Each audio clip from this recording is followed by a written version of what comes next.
علیکم ورحمت الله تعالی وبرکاته. حامد و مسلم و بعد.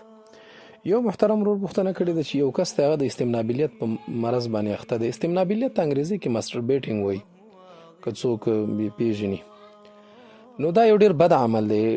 بد عمل په دې وجه دی چې دا سړی لعنتي وي، او بله دا ده چې قرآن مجید کې هم دې ته اشارات شوي دي. فمن ابتغى وراء ذلك فاولئک هم العادون. د صحابي تفسیر د دې دا دی چې د دلته د عادون نه مراد هغه کس دی چې هغه استمنابلیت کوي. اوس راشئ دې ته چې دغه دی دا ډېر بېخونده عمل دی. بېخونده په دې هم دی چې دې کې د ډاکټرانو یو ټرمینالوجي یوه اصطلاح ده، اټریکشن ورته وایي. دا هغه عمل دی، ډېر څیزونه داسې دي چې هغه اټریکټ کوي سړی ځان ته. یو پکې دا عمل دی. دا راته یو ډاکټر ویلي، یو ډاکټر راته ویلي چې ما ته داسې کسان راځي چې واده کړي دي بیا هم د ماسټربیټینګ کوي. نو دا خو بیا ډېر بد عمل دی. نو وایي په دې باندې اخته دی. خو بهرحال دی اوس پوښتنه د دا ده چې یاره د دې سړي بس مطلب دا دی چې استمنابلیت یې کوله او دا اله منتشره هم وه، ولاړم ونیغه، لیکن مسله پکې دا راغله چې انزال یې نه ده شوی. په ده باندې غسل شته او که نه؟ جناب عالی موجبات د غسل نه دي چې غسل کم شی واجبوي. نو هغه یو څو شیزونه دي. یو دا دی چې د مشتهات ښځې یا مشتهات هلک سره دخول وکړي. مشتهات ښځه یعنې داسې ښځه چې شهوت والا وي، سړي شهوت هغې ته کېږي، اگر چې جنۍ ولې نه وي، داسې 8 کلنه یا 9 کلنه یا 6 کلنه چې داسې مشتهات وي. دا 6 کلنه خو به څه خبرې موږ پکې ځان نه لږ زیادت وکړو، خو بهرحال چې مشتهات وي. خلاصه به دا ده چې مشتهات وي چې یعنې سړي شهوت ورته کېږي.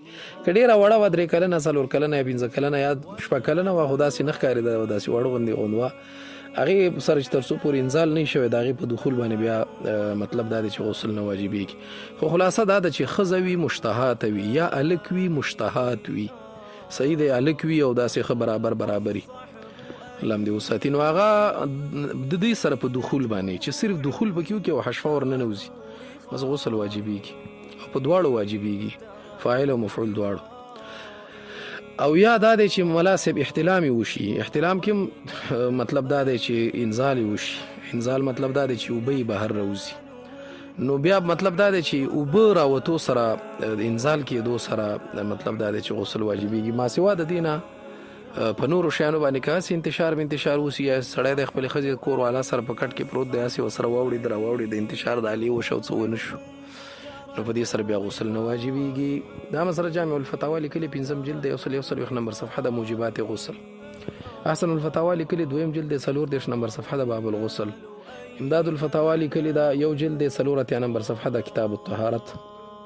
خیر الفتاوا لیکلې 2م جلد دی 1 نمبر صفحه د ما يتعلق بالوضوء والغسل. فتاوا دارالعلوم دیوبند لیکلي 1 جلد دی 111 نمبر صفحه د فصل رابع موجبات غسل. نورم کتاب فتاوا لیکلي به دا 5 حوالې د خدای بلا کفایت کوي ان شاء الله ستاسو لپاره.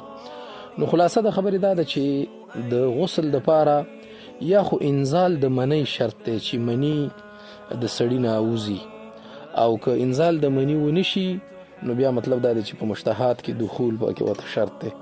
او دې نه ما سوا که سړی زناورو سره دا چل وکړي یا مړې ښځې سره العیاذ بالله دا چل وکړي، نو چې تر څو پورې انزال نه وي شوی صرف په دخول باندې بیا هلته غسل نشته. همدغه رنګې دا مړز د لاس کې واړو راواړو او په دې کې انتشار دی شوی دی، لیکن څه اوبه نه راونه وتې، نو بیا په دې کې غسل نشته. السلام علیکم ورحمت الله.